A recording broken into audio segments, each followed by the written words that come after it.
purpose of clarifying some of the sections in the electricity bill that has just been passed by the Senate.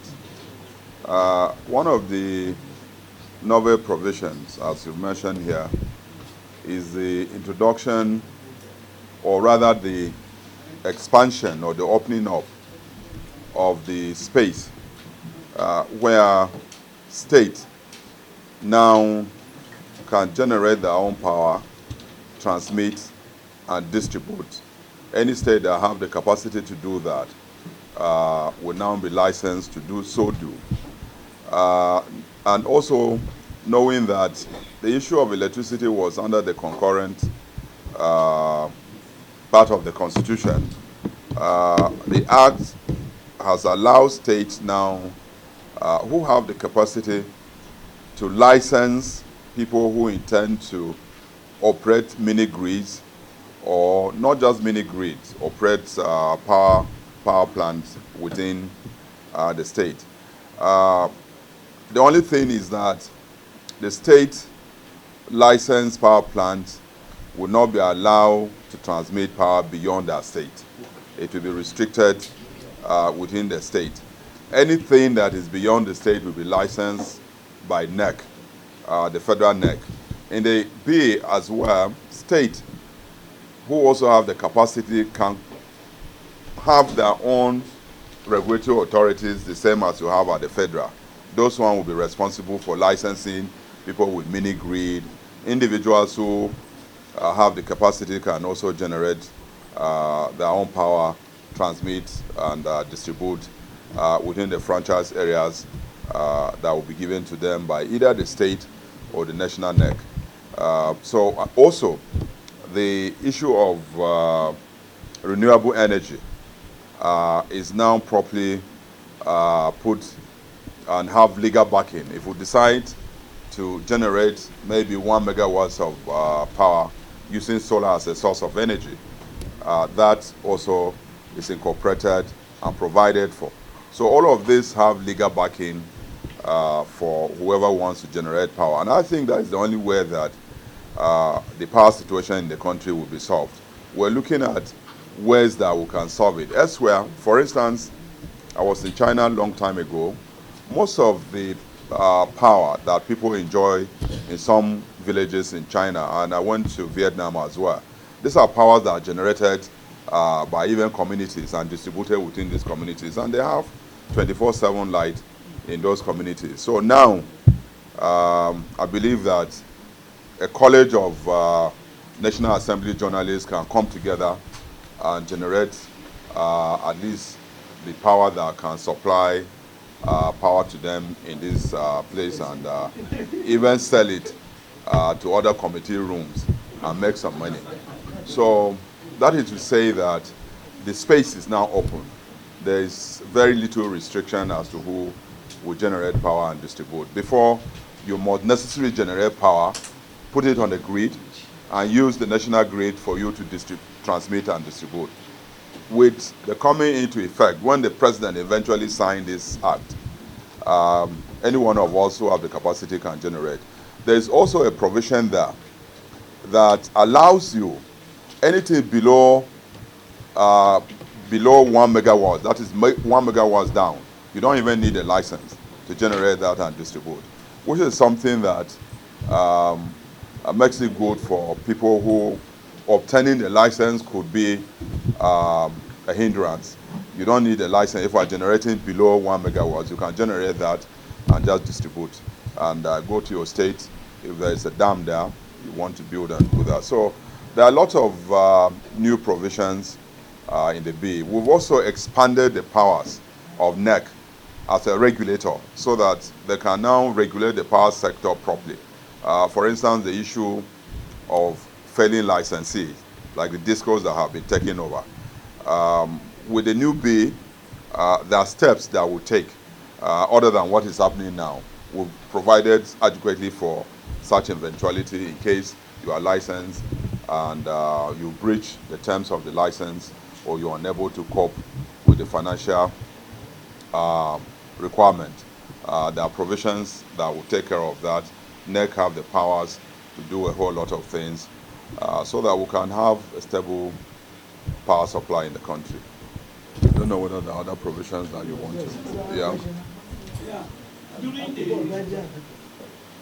The initial intendment of the privatization in 2013, based on the ESTRA, that is the Reform Act of 2005, was for the federal government to unbundle the sector in such a manner that they will have some bit of control, because federal government was still subsidizing electricity tariff.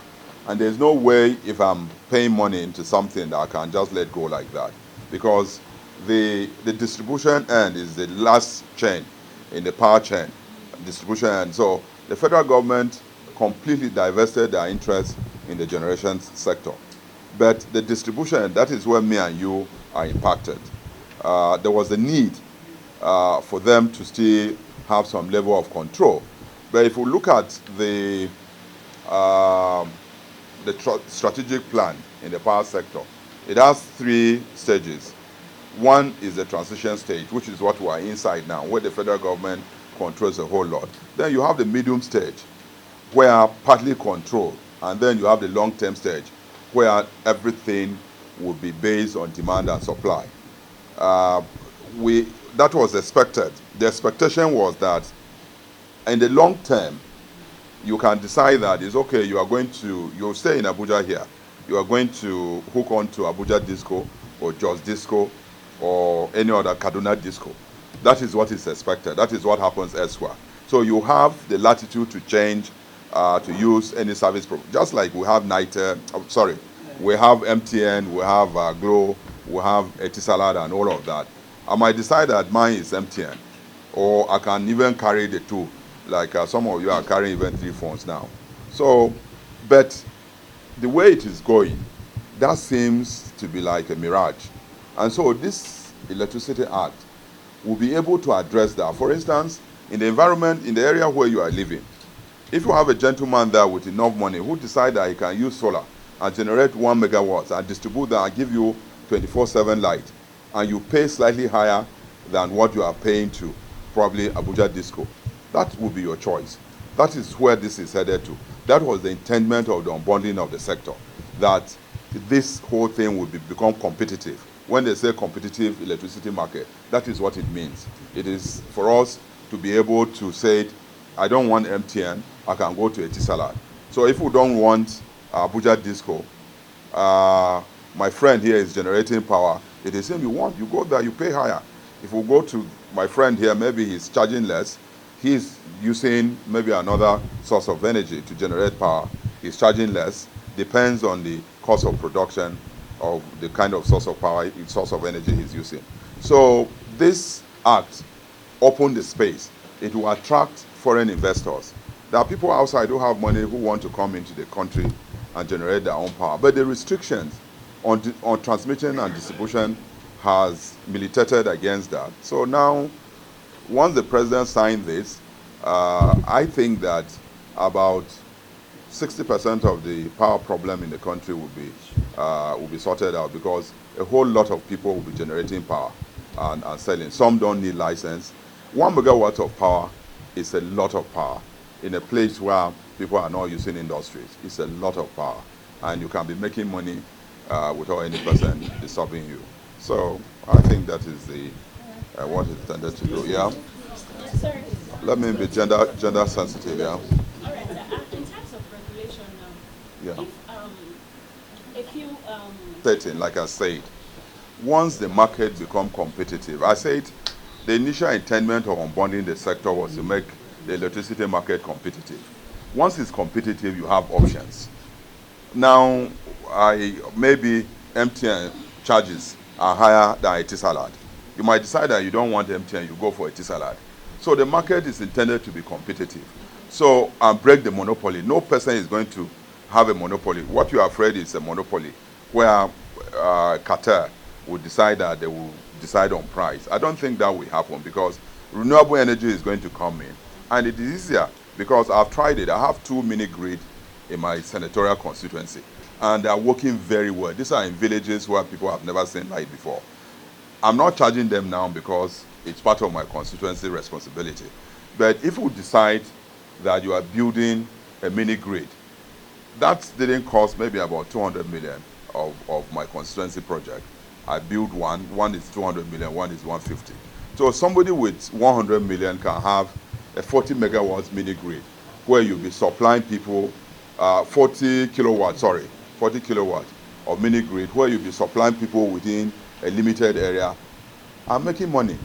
And you'll be surprised how much money you can make from that. So it's not going to be any monopoly in the market once it becomes competitive. And with the bill, I don't think that the issue of monopoly will set in the legislation.